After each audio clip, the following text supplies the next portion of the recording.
철학자 소크라테스의 아내인 크산티페는 세계 3대 악처 중에 하나로 알려져 있습니다.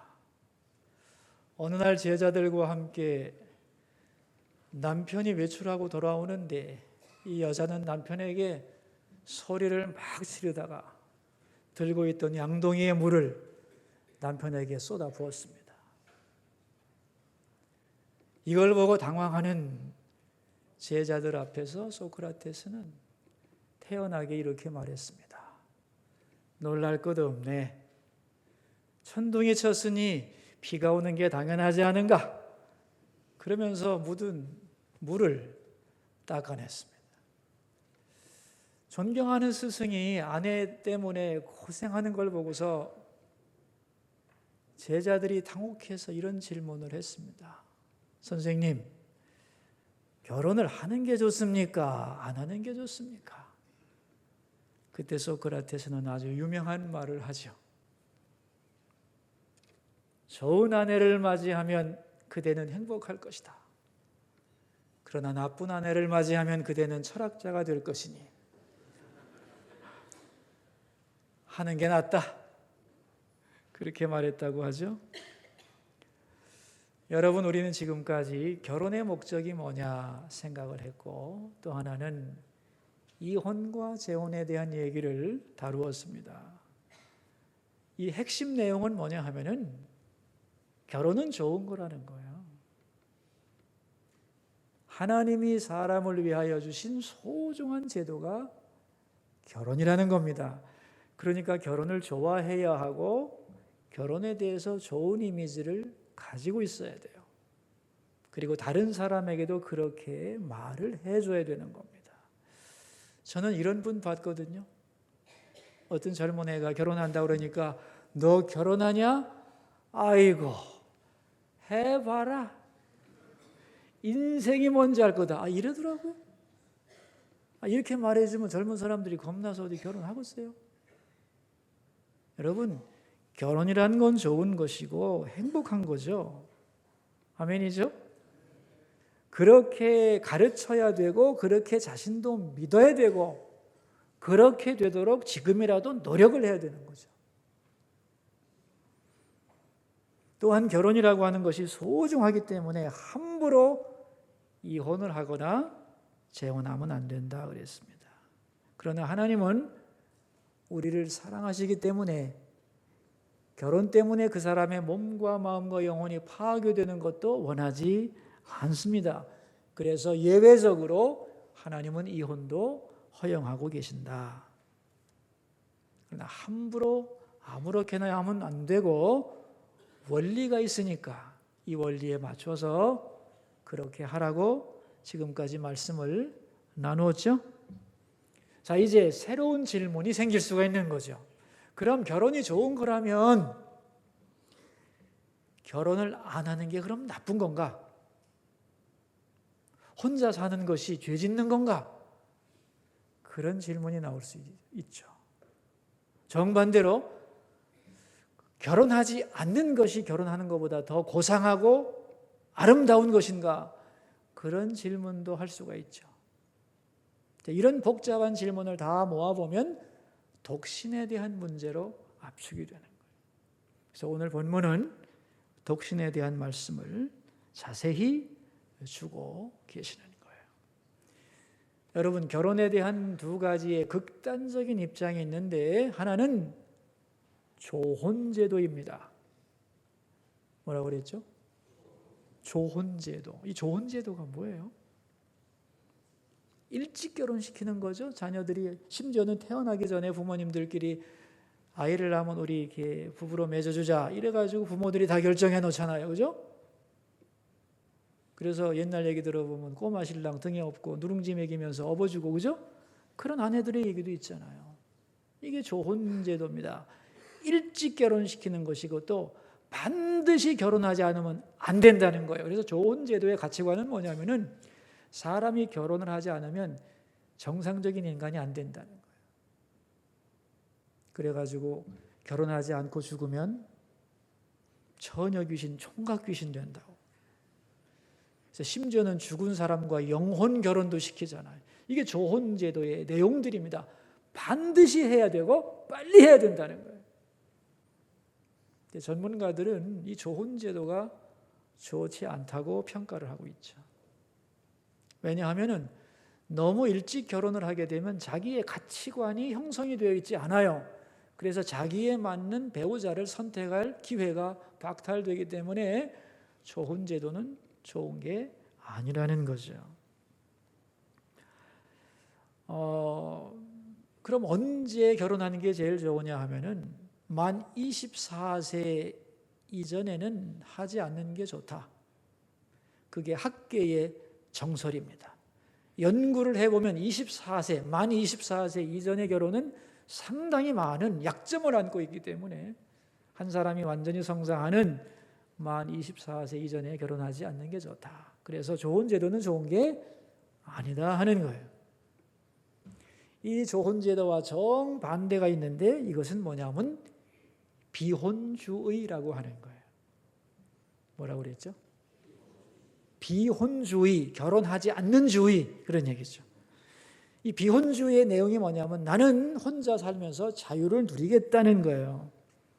현대인들에게 많이 퍼져가는 거죠. 경제적인 능력이 생겨나고 전문가가 되면서 현대인들은 빨리 결혼하지 않으려고 하는 거죠. 그래서 비혼주의가 확산되고 있어요. 사회학자들은 이 비혼주의의 확산을 아주 안 좋은 것으로 보고 있습니다. 왜냐하면 비혼주의 속에 들어있는 중심 개념이 문제가 된다는 거예요. 그게 뭐냐 하면은 다른 사람을 위하여 희생하고 싶지 않다는 거예요. 즐기고는 싶지만 책임지고 싶지 않다. 그러한 이기주의와 자기중심성이 비혼주의에 숨어져 있는 사고구조이기 때문에 이 비혼주의의 확산은 절대로 이 사회에 좋지 않다 그런 말이에요. 그러므로 무조건 빨리 반드시 결혼해야 된다고 하는 조혼제도도 문제고 또 뭐하러 내가 결혼해 자유롭게 혼자 살지 뭐 편하게 이러한 비혼주의도 문제가 많은 것이다. 그렇다면 성경은 여기에 대해서 어떻게 말씀하느냐 하는 거예요. 결혼이란 좋은 것이지만은 혼자 살 수도 있는 거다 그런 얘기. 이게 성경의 가르침이에요. 자, 그럼 제가 묻겠습니다, 여러분. 결혼을 하지 않고 혼자 사는 거하고 결혼을 해서 부부가 되어 같이 사는 거하고 어느 것이 더 우월한 것일까요?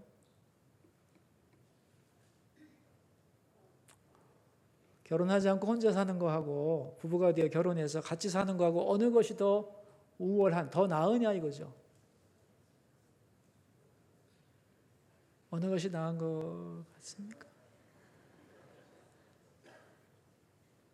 낫고 못한 게 전혀 없습니다. 똑같은 거예요.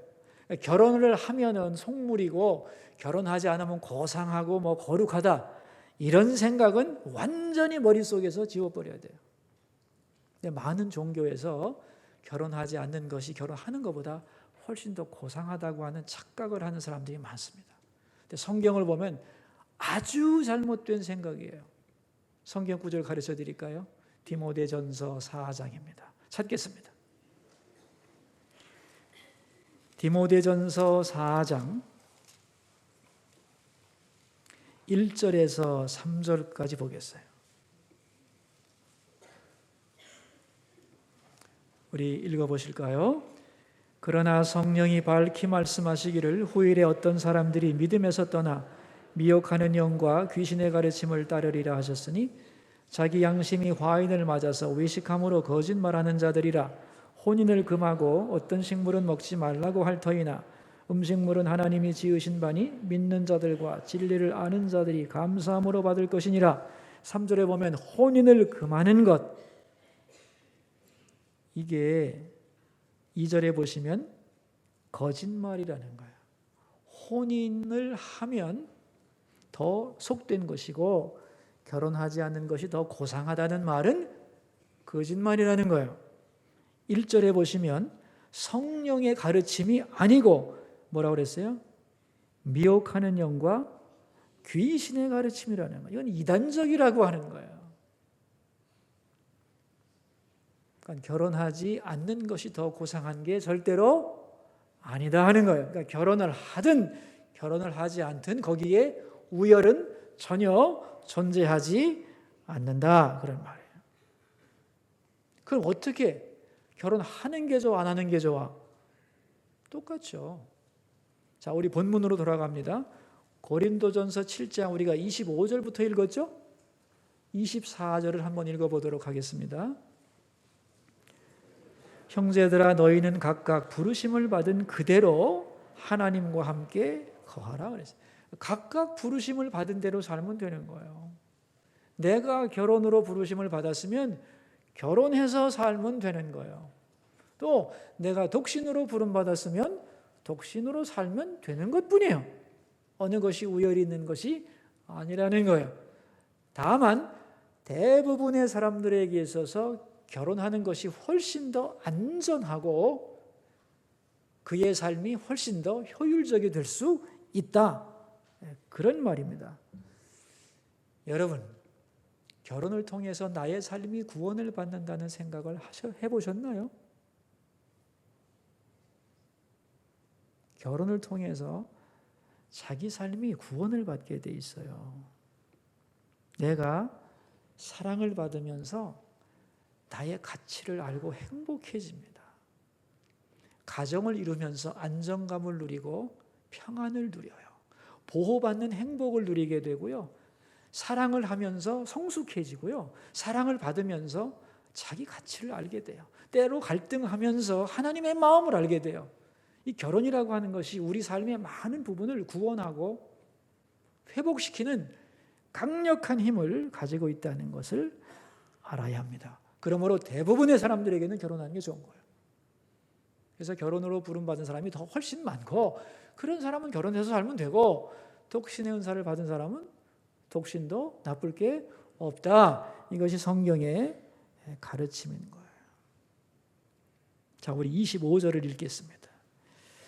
처녀에 대하여는 내가 주께 받은 계명이 없으되 주의 자비하심을 받아서 충성스러운 자가 된 내가 의견을 말하노니 그랬어요. 처녀에 대해서는 어떻대요? 주께 받은 계명이 없대요. 이게 무슨 소리냐면은 주님이 말씀한 게 아니고 이게 내 개인적인 생각이니까 완전한 말씀이 아니다. 이렇게 오해하면 안 돼요. 이렇게 오해하는 분들이 성경을 어떻게 잘못 해석했냐면 성경 안에는 주님의 진짜 말씀이 있고 바울의 생각이 있기 때문에 동등한 게 아니다. 주님의 말씀만 진짜고 나머지는 가치가 없다. 이렇게 분리를 했는데 바울의 말은 그런 뜻이 아니에요. 내가 처녀에 대해서는 주께 받은 계명이 없다는 말은 예수님께서 이 부분에 대하여 직접적으로 언급하신 명문화된 문장은 없다는 거예요. 그러나 성령의 감동과 창조의 질서와 그의 종된 바울에게 하나님이 감동을 주셔서 깨닫게 하신 말씀이기 때문에 직접 주님이 이 부분에 대해서 언급하지 않았지만 그의 종을 통하여 주신 이 기록된 말씀을 주님의 명령으로 받는 것이 좋다 그런 뜻이에요. 이해하시겠습니까 여러분?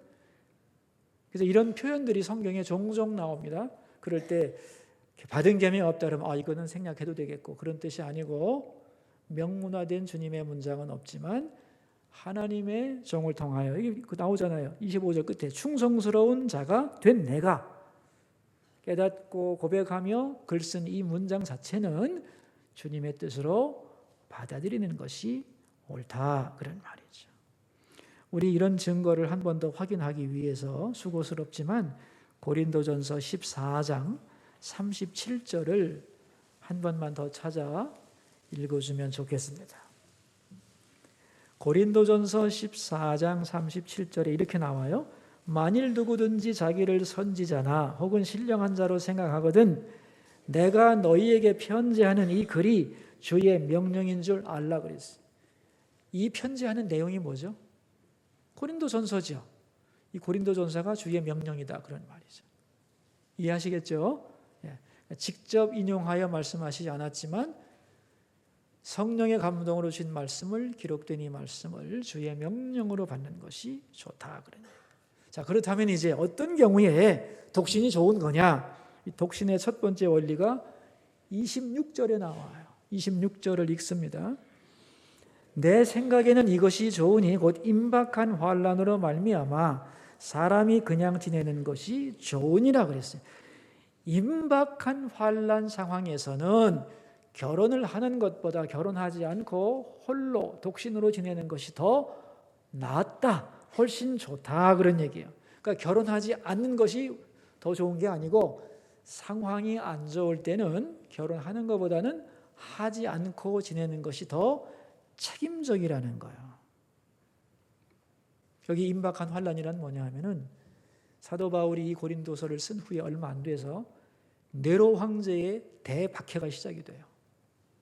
그래서 수많은 성도들이 순교를 합니다. 그래서 아마 바울이 임박한 환난이 올 것을 아마 감을 잡고 이런 말을 하지 않았나 그렇게 예감을 하고 있습니다. 여러분, 지금 우리는 예수 믿는다고 위험해지지 않죠? 그러나 이 당시는 예수 믿는다는 것을 공표하는 순간에 육체적 생명을 박탈당할 수도 있는 상황이었어요. 그런 상황에서는 결혼을 신중하게 생각해서 어떤 경우에는 혼자 사는 것이 더 나을 수도 있다는 거예요. 왜냐하면 결혼하게 되면 책임이 생겨나잖아요. 이 무한 책임을 지게 되는데 그래서 조심스럽다는 거예요. 결혼이 별거 아니라서 독신으로 살라는 말이 아니라 결혼이 워낙 중요한 거기 때문에 어떤 경우에는 독신으로 머물러 있는 것이 훨씬 낫다는 거예요. 예를 들면 곧 전쟁이 일어난단 말이에요. 전쟁이 일어났다 그러면은 결혼하기로 했던 사람들이 결혼을 미뤄야 되겠어요? 빨리 해야 되겠어요? 자, 전쟁이 막 일어나고 있습니다. 그럼 결혼하기로 했던 사람이 결혼을 빨리 해야 되겠어요? 미루는 게 좋겠어요? 큰일 났다. 빨리 결혼이라도 하고 보자. 그럼 할 수 없고. 그러나 여러 가지를 책임적으로 생각할 때는 이게 결혼이 너와 나의 문제로 끝나는 게 아니라 가문과 후손으로 연결되는 거기 때문에 이러한 위기 때에는 그 상황이 지나기까지 결혼을 미루고 독신 상태로 있는 것이 훨씬 더 지혜로운 거다 그런 얘기예요. 아멘입니까? 예를 들면 내가 질병에 걸렸어. 그런데 결혼하기로 했어. 근데 질병이 발견됐어. 그럼 어떻게 하면 되겠어요? 네? 중요한 것이기 때문에 치료가 확정되기까지는 미루는 거예요. 그게 더 책임적인 거라는 거예요. 이해하시겠습니까, 여러분? 근데 나 결혼하겠어. 전쟁 나도 결혼하고 질병이 걸렸어도 결혼하겠어. 그런다고 잘못이냐? 그건 아니에요. 28절을 보세요. 읽겠습니다. 그러나 장가가는 것도 죄짓는 것이 아니요 처녀가 시집가도 죄짓는 것이 아니로되 이런 이들은 육신의 고난이 있으리니 나는 너희를 아끼노라 그랬어요. 그렇다고 결혼하는 게 잘못이냐? 죄짓는 거냐? No. 그렇지만 그렇게 성급하게 결혼을 하게 되면 육신의 고난이 따라올 수 있다. 그래서 내가 너희를 아껴서 하는 말인데 결혼은 중요한 것이기 때문에 신중해야 하고 때로 문제가 발생했을 때는 결혼보다는 독신 상태로 그 시기가 지나기까지 머무르는 게 훨씬 더 지혜로운 것이다. 이런 말씀. 이게 첫 번째 원리예요. 그러나 이제 이러한 위험이 다 지나가고 아무 문제가 없을 때라 할지라도 혼자 사는 것에 문제가 없고 더 중요하고 거룩한 일을 하는데 결혼이 방해될 수가 있다면 그런 높은 목적을 위해서라면 독신 생활도 가능하다는 거예요. 36절과 37절인데 읽어보겠습니다. 그러므로 만일 누가 자기의 약혼녀에 대한 행동이 합당하지 못한 줄로 생각할 때에 그 약혼녀의 혼기도 지나고 그같이 할 필요가 있거든 원하는 대로 하라. 그것은 죄 짓는 것이 아니니 그들로 결혼하게 하라. 그러나 그가 마음을 정하고 또 부득이한 일도 없고 자기 뜻대로 할 권리가 있어서 그 약혼녀를 그대로 두기로 하여도 잘하는 것이다. 결혼 정령기에 있는 사람들이 나 결혼하겠습니다. 오케이, 좋다. 그러나 나 더 높은 뜻과 목적을 위해서 결혼을 미루거나 아니면 홀로 살고자 한다고 할 때에 구태여 반드시 반드시 결혼해야 된다고 해서 결혼으로 몰아넣을 필요는 없다는 거예요. 아멘이죠, 여러분? 여러분, 이런 분도 있어요. 결혼을 반드시 해야 된다는 압박감 때문에 나 몇 년, 몇 월, 며칠까지 아무하고나 결혼할 거야. 이런 사람도 있어요. 무슨 짓이에요, 그게? 결혼이 중요한 것이지만 결혼이 인생의 전부는 아니에요. 그죠? 그래서 억지로 결혼을 시킨다거나 결혼 자체가 올무가 돼서는 안 되는 거예요. 그런 것보다는 잘 판단해서 때로 홀로 있는 것도 나쁘지 않다. 아멘이죠? 독신에 대한 성경의 가르침입니다. 이제 독신에 대한 설명을 끝내고 바울은 부부들을 향하여 독신 정신에 대하여 말씀을 시작하고 있어요. 여러분, 독신 정신이란 뭘까요? 결혼 관계에 있어서는 독신이 아니야. 결혼한 부부인데 그 부부 사이에 가져야 할 독립성. 이 독신 정신이 꼭 부부 사이에도 있어야 된다. 그래서 모든 부부들이 독신 정신에 대하여 정확히 아는 시간 되기를 바랍니다. 이 독신 정신의 원리가 세 가지인데 첫째가 뭐냐면은 29절에서 31절입니다. 함께 읽어보겠습니다. 형제들아, 내가 이 말을 하노니 그때가 단축하여진 고로 이후부터 안에 있는 자들은 없는 자같이 하며 우는 자들은 울지 않는 자같이 하며 기쁜 자들은 기쁘지 않은 자같이 하며 매매하는 자들은 없는 자같이 하며 세상 물건을 쓰는 자들은 다 쓰지 못하는 자같이 하라. 이 세상의 외형은 지나감이니라 그랬어요. 쉽게 말하면 때가 얼마 안 남았다는 사실을 기억하는 것이 첫째 원리예요. 여기 31절에 그랬죠. 이 세상의 외형은 어떻게 된대요? 지나감이라. 세상은 여러분 쏜살같이 빠르게 흘러간다는 거예요. 그러니까 내 집이 아무리 좋고 내 가정이 스위트홈이라 할지라도 이 집에서 영원히 살 수가 없어요. 내 남편의 품이 좋고 내 아내가 아무리 사랑스러워도 이 사람과 영원히 살 수는 없어요. 빨리 지나가는 거예요. 그러니까 이 세상은 얼마 남지 않았고 아무리 사랑해도 헤어지는 것이 부부라는 거예요. 맞습니까? 좀 마음이 무겁긴 하지만 사실이죠. 우리 사랑하는 부부들을 보면 서로에게 이렇게 말하죠. 나 당신 없으면 못 살아 그러죠. 근데 그 사람 없어도 다 삽니다. 걱정하지 마세요. 틀림없이 삽니다. 너와 나의 사랑이 참 아름다운 것이지만 영원한 거 아니에요. 내 가정이 아무리 행복해도 그곳에서 영원히 살 수는 없어요. 이 가정을 넘어서 영원히 내가 가야 할 곳, 살 곳은 저 하늘나라예요. 그리고 너를 아무리 사랑해도 내가 영원히 살 분은 하나님 한 분이에요. 아멘이죠? 이걸 기억하라는 거예요. 두 번째 원리가 32절에서 34절인데 같이 읽습니다. 너희가 염려 없기를 원하노라. 장가가지 않은 자는 주의 일을 염려하여 어찌하여야 주를 기쁘시게 할까 하되 장가간 자는 세상 일을 염려하여 어찌하여야 아내를 기쁘게 할까 하여 마음이 갈라지며 시집가지 않은 자와 처녀는 주의 일을 염려하여 몸과 영을 다 거룩하게 하려 하되 시집간 자는 세상 일을 염려하여 어찌하여 남편을 기쁘게 할까 하느니라. 34절에 마음이 갈라진다는 거죠. 여러분, 결혼 생활을 하면 아무래도 해야 될 일이 많고 책임질 일이 많아서 마음이 분산되죠. 그죠? 그렇잖아요. 서로를 사랑하고 자신을 전부 다 주는 것은 나쁘지 않은 거예요. 좋은 거예요. 그러나 너와 나 사이의 사랑이 너무 커서 거기에 올인하다가 하나님 섬기는 것도 잃어버리면 안 된다. 그런 얘기예요. 아멘입니까? 여러분, 결혼이 축복이에요. 그리고 결혼을 통해서 우리는 새 힘을 얻어. 그래서 다시 살아갈 용기를 얻지만 그렇게 힘을 얻어서 결국 뭐 하자는 거냐 이거예요. 모든 동화의 결론이 뭔지 아시죠, 여러분? 둘이 행복하게 영원토록 살았대요, 이거잖아요. 그렇게 오래 영원히 살 수도 없거니와 진정한 가정의 목적, 가정이 최후 목적은 아니라는 거예요. 왜? 영원한 것이 아니기 때문에.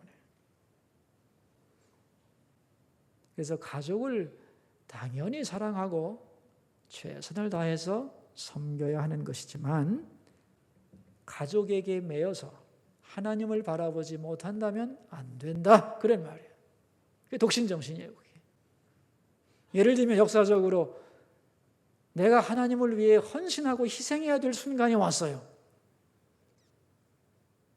근데 가족을 생각하니 할 수가 없어. 그래서 하나님을 포기해버려. 하나님이 콜링을 하는데 가족이 방해가 돼서 그 부르심에 응답하지 못하는 일도 세상에는 너무 많은 거예요.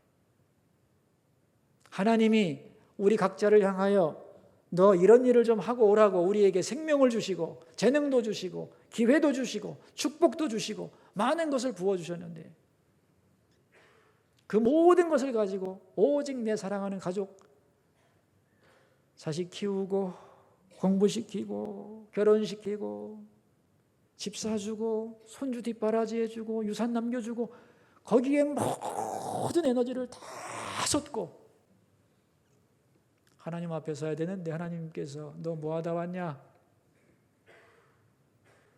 그렇게 말씀할 때 나는 내 가족만 죽도록 사랑하고 그래서 아무것도 할 수가 없었어요. 이럴 수는 없다는 거예요.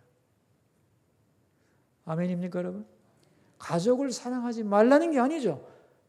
예수 믿는 사람이 가족을 사랑하지 않으면 안 믿는 사람마도 못하다고 성경은 분명하게 말씀했어요. 그러나 너와 나의 사랑이 귀하기 때문에 열심히 해야 되는 것이지만 거기에 모든 힘을 다 기울이고 너와 나의 관계를 넘어서는 하나님을 쳐다볼 수 없고 하나님이 내게 준 소명을 이룰 수 없다면 안 된다. 아멘.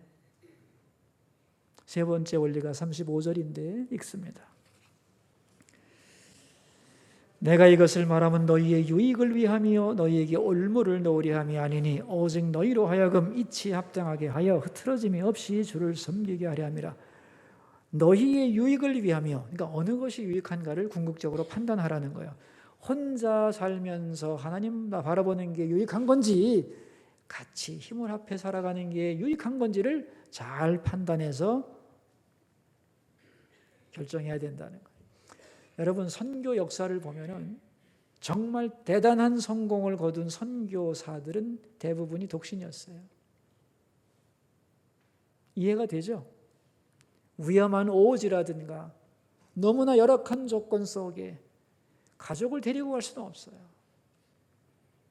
결혼하지 않은 독신들은 거기에 하나님 앞에 완전히 자신을 헌신해서 놀라운 열매를 맺는 일들이 굉장히 많은 거예요. 그러니까 사람마다 경우가 다른데 두 사람의 예를 들겠습니다.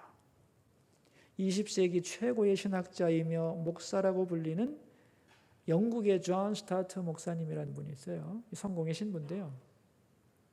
이분이 케임브리지 대학을 1등으로 졸업하면서 인생에 대해서 고민을 해요. 어떻게 사는 것이 가장 아름다운 인생일까? 나는 하나님을 섬기는 것이 인생에서 가장 귀한 일이라고 그는 결심을 굳힙니다. 그리고 나서 그럼 어떻게 하면 하나님을 가장 잘 섬길 수 있을까라고 생각하고 세 가지를 선택해요. 첫째가 뭐냐면은 돈 잘 되는 학문을 버리고 신학을 하기로, 고독하고 배고픈 신학을 하기로 결정을 해요. 두 번째는 자기의 이런 여러 가지 이렇게 관습이나 삶의 스타일을 보니까 결혼을 하는 것보다는 독신으로 사는 것이 하나님 앞에 올인하는 게 자기에게 유익하겠다고 생각해서 결혼하지 않기로 선택을 해요. 마지막으로는 교권에서 다시 말하면 주교나 대주교 같은 높은 자리로 올라가지 않고 평목사로 평신부로 평생을 살아야 이게 하나님을 가장 잘 섬기고 성도들을 돌보는데 유익하겠다 생각을 해서 모든 승진에 대하여 포기를 해버려요. 그러니까 세 가지를 포기한 거죠. 그죠? 예, 돈 잘 되는 학문을 포기하고, 결혼을 포기하고, 마지막으로 예? 승진을 포기해서 그런 삶을 살아요. 그래서 엄청난 열매를 맺어요. 저는 뭐 이 사람이 욕심이 없다고 생각하지는 않아요. 거룩한 욕심을 가진 거죠, 사실은. 반면에 종교개혁자 칼빈이라는 분이 있어요. 그분은 혼자 살다가 뒤늦게 연상의 과부하고 재혼을 해요. 사람들이 물었어요. 왜 뒤늦게 재혼하냐고 그랬더니 이렇게 말했어요. 사사로운 일에 매이지 않고 효과적으로 하나님의 일을 하기 위해서 그랬어요. 그러니까 여러분 보세요. 어떤 사람은 결혼하지 않는 것이 하나님을 섬기는데 그 사람에게는 유익했어요. 그죠? 어떤 사람에게는 결혼해서 함께 사는 것이 하나님 섬기는데 훨씬 유익하다고 판단한 거예요. 이것은 사람마다 다른 거예요. 어느 것이 더 유익한가는 각자가 판단해야 된다는 거죠. 그러니까 혼자 살면서 막 외로워하는 거, 이거 독신은사 아니죠. 또 결혼을 해서 사랑에만 올인하고 하나님도 바라보지 못한다. 이것도 사람에게 매인 거예요. 그것을 넘어서야 된다는 거예요. 궁극적으로는 결혼하는 것, 그리고 결혼하지 않는 것, 이거보다 더 중요한 게 뭐냐? 내 인생의 진정한 목적을 하나님께로 두고 있냐는 거죠. 우리가 인생길을 살아가기 위해서 가정으로부터 행복과 새 힘을 얻는 것이 사람에게는 필요하다고 보았기 때문에 하나님은 복된 가정을 주시는 거예요. 그걸 누리는 것은 좋은 거예요. 거기에 함몰돼서 하나님을 바라보지 못한다면 안 된다는 거예요. 그래서 이 사랑 넘어서서 영원한 나라를 바라보는 시각을 잃지 말라. 아멘이죠? 이게 독신정신이에요. 여러분, 부부가 함께 아무리 친밀하게 살아도 때로는 좀 멀어졌다 가까워졌다 그러죠. 그죠? 처음부터 끝까지 딱 붙어 삽니까? 그렇지 않죠. 그죠? 때로는 혼자 있는 게 같이 있는 것보다 더 좋을 때 있죠. 더 편하고. 옆 사람을 생각해서 대답을 못 합니까? 이거. 네? 혼자 있을 때가 더 좋기도 하고 편할 수도 있는 거예요. 인간은 개인 아닙니까? 이 여성들은요, 남편에 대한 마음이 일정하지가 않아요. 위로 올라갔다 내려갔다 상하 운동을 하게 돼 있어요. up and down, up and down 하게 돼 있어요. 다시 말하면 남편에 대해서 막 뜨겁게 막 타오르다가 어떤 때는 쫙 가라앉아. 이게 정상이에요. 남자는 그럼 언제나 한결같으냐? 천만의 말씀이에요. 남자도 아내에 대한 마음이 좌우로 운동을 해요. 멀어졌다가 가까워졌다. 이런 거 진짜 이게 학문적으로 규명된 거예요. 그래서 여성은 up and down이고 남자는 far and near, 멀어졌다 가까워졌다. 이게 항상 어떻게 돼야 되지? 이거? 이래서 어떤 때는 부부지만 아주 친밀하게 될 때가 있는가 하면 어떤 때는 소 닭 보듯이 볼 때가 있어요. 그게 정상이에요. 왜 그렇게 만들었겠어요, 하나님이? 사랑하며 뜨겁게 살아야 되지만 너희들 사이에도 틈이 있어야 된다는 거예요. 무엇을 위한? 하나님을 섬길 틈이 있어야 되는 거예요. 아멘이에요?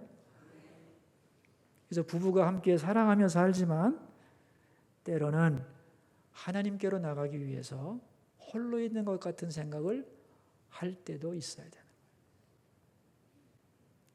거예요. 난 남편 때문에 진짜 교회 다닐 수가 없어요. 방해를 해요. 그러면 남편하고 항상 화목하려면 하나님을 다 버려야 되겠네. 여러분, 내가 교회 와야 되는데 수요 예배 나와야 되는데 남편이 퇴근해서 밥을 달라고 그러면 어떻게 해요? 나는 교회 가야 될 테니까 당신 알아서 하시오 그러면은 잘 안 믿는 남편이 막 욕할 거 아니에요, 그죠? 그러면 또 교회도 못 나가게 하는 악한 뭐라고 막 이러면 안 됩니다, 여러분. 다 준비해 놓고 내가 잠깐 예배드리고 올 테니 혼자 좀 드시고 내가 당신 위해서 기도하고 올 것이고 와서 더 잘해 드릴게요. 이렇게 센스가 있어야지요. 그럼 어떤 남자가 부인을 욕하겠냐 말이에요. 그러니까 우리가 잘못해서 욕먹는 게 많은 거지 하나님 때문에 욕먹는 일은 별로 없습니다. 여러분, 사도 바울은 결혼을 했느냐의 문제에 대해서는 했다고 봐요. 왜냐하면 사내들인 공의회 회원이 되려면 결혼하지 않고는 불가능하거든요. 결혼을 했을 거라는 건 거의 확실한데 문제는 사도 바울은 혼자 살았어요. 왜 그랬냐? 두 가지 학설이 있어요. 하나는 다메섹 도상에서 사도 바울이 변화를 받고 유대교를 버리고 기독교로 개종하는 순간에 그의 아내도 귀족이었는데 유대교를 버릴 수가 없기 때문에 이혼을 했다는 학설이 하나 있고, 또 하나는 일찍 사별했다는 이론도 있어요. 어느 것인지 확실한지는 몰라요. 그러나 사도 바울은 인생의 대부분을 독신으로 보냈어요. 그런데 홀로 살아가면서 그가 깨달은 건 뭐냐면 내가 부름받은 사명, 선교사로서 전 세계를 돌아다니는 사람으로서는 독신이 더 나았다는 것을 나중에 깨달은 거예요. 왜냐하면 언제든지 떠날 수 있고 어떠한 고통에도 아낌없이 자신을 헌신할 수 있는 이 부르심에는 나의 경우에는 결혼해서 사는 것보다는 혼자 사는 것이 더 낫다. 그게 38절의 얘기예요. 그러니까 모든 경우에 결혼하지 않는 것이 결혼하는 것보다 낫다. 그런 뜻이 아니고 사도 바울의 경우는 그렇다는 거예요. 그러니까 우리의 경우는 결혼해서 사는 게 나은 사람이 훨씬 더 많은 거죠. 오늘 본문은 어설픈 독신주의를 말하는 게 아니에요. 이 어설픈 독신주의가 문제가 많은 거예요. 오늘 본문은 7장의 주제는 확실해요. 결혼은 좋은 거라는 거예요. 그러나 경우에 따라서는 서둘러 결혼하지 말고 독신 상태를 충분히 유지하는 것도 도움이 된다는 거예요. 임박한 환난이나 위기가 왔을 때는 결혼을 미루고 홀로 있는 것도 유익하다. 그런 얘기예요. 더 중요한 것은 결혼을 하고 안 하는 것보다 더 중요한 것은 내가 하나님을 향하여 어떠한 자세를 가지고 살아가느냐 하는 거예요. 가정이 소중하지만 가정이 영원한 곳이 아니며 당신이 당신을 사랑하지만 당신과 영원히 살 수가 없다는 것. 영원히 살 곳은 하늘나라라는 것. 하나님이라는 것을 기억하고 남은 인생을 더 뜨겁게 사랑하면서 주님 바라보면서 살아가는 우리 모두 되기를 주의 이름으로 축원합니다. 기도하겠습니다. 세 가지 기도 제목을 가지고 주님 앞으로 나가겠습니다. 첫 번째 기도 제목입니다. 나이가 들었는데 배우자가 없다고 조급해지거나 재촉하거나 그러지 말고 하나님이 허락하시는 나의 때에 결혼하는 것이 바람직하다고 생각하는 여유를 부모와 자녀가 모두 가질 수 있도록 도와주소서. 기도하겠습니다. 하나님 아버지, 오늘 우리는 독신의 문제를 생각하였습니다. 결혼에 대한 좋은 제도나 비혼 제도가 다 바람직하지 않으며 우리가 부름받은 대로 살아가야 되는데 때로 사람들은 나이가 들어서 상대가 없으면 독신을 생각하고 또는 조급해지는데 그러지 않게 하여 주소서.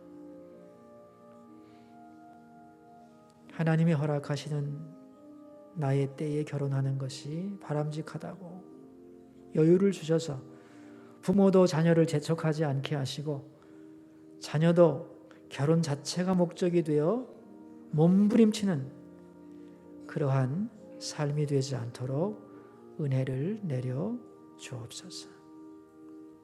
두 번째 기도 제목입니다. 배우자를 무작정 기다리는 것이 아니라 내 인생의 목적을 세우고 어떤 일을 하며 하나님 앞에 설 것인가를 고민하는 우리 각자가 되기를 원합니다. 우리 기도하겠습니다.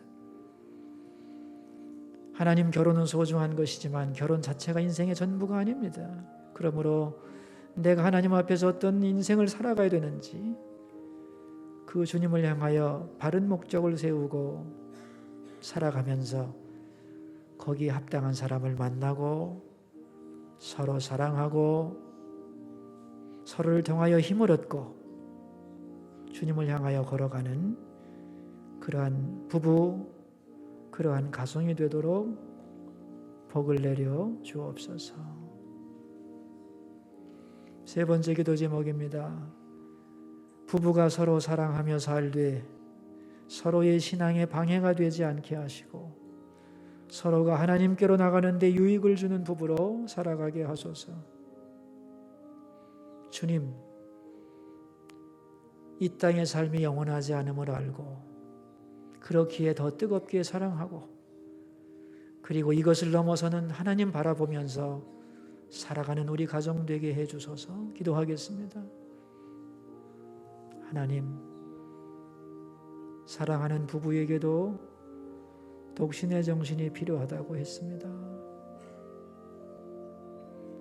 가족을 등한히 여기거나 소홀히 여기거나 사랑하지 않거나 책임을 감당하지 않는 잘못된 생각들은 다 깨뜨려 주시고 진심으로 사랑하고 책임지지만 우리의 관계를 넘어서는 영원한 하나님 바라보기를 놓치지 않는 그러한 부부가 되도록 역사하시고 서로를 그렇게 만드는데 도움 주는 부부로 살게 하옵소서. 우리에게 소중한 가정을 주신 하나님 아버지, 가정을 통해 주시려는 모든 복을 누릴 수 있는 그런 가정들이 되게 하옵소서.